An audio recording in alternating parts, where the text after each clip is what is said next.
Guys, for today's video nga ipapakita ko sa inyo yung ganap namin nung nagbakasyon yung kuya ko. At dyan nga guys, makikita nyo yung picture namin na napakasaya talaga namin. Ayan nga po pala yung first picture namin na magkakasama kami, pero sad to say hindi pa po kami kompleto dyan dahil wala dyan yung kapatid kong si JJ. At dyan nga guys, nakarating na nga kami. Galing pa kasi kaming trabaho dyan nila bakla at saka ni Boss Owa. Nauna na nga sila mama at saka sila kuya.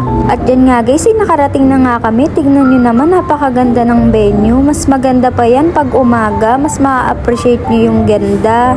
At dyan nga guys, nakarating na nga kami. Tignan nyo naman, napakaganda. At dyan nga guys, nag-rent lang yung kaibigan ni mama. 25 real nga lang to. At may 3 rooms din pala to, tsaka swimming pool.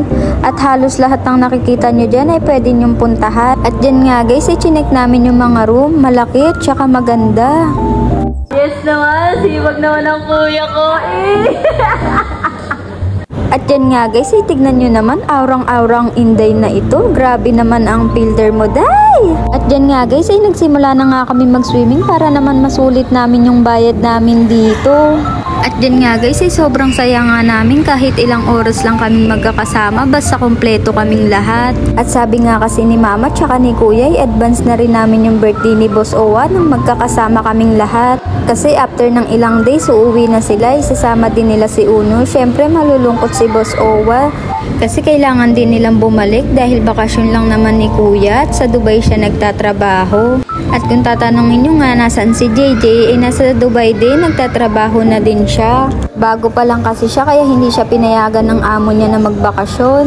Pero in God's will, soon magkakasama na kaming lahat.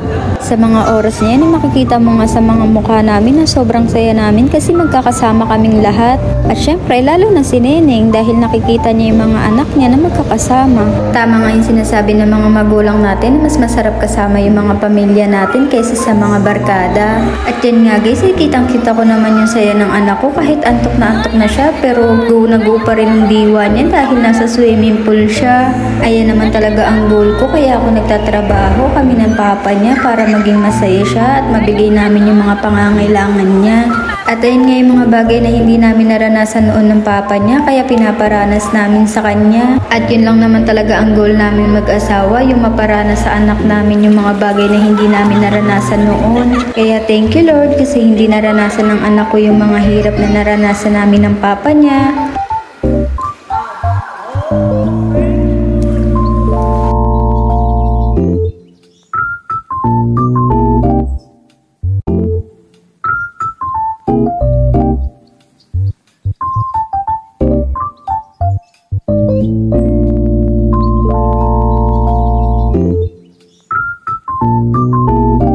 At dyan nga guys, makikita nyo kung gaano kaganda talaga yung venue na inarkila namin. Sulit naman ang binayad namin, nawala yung stress namin at syempre back to work na naman kami.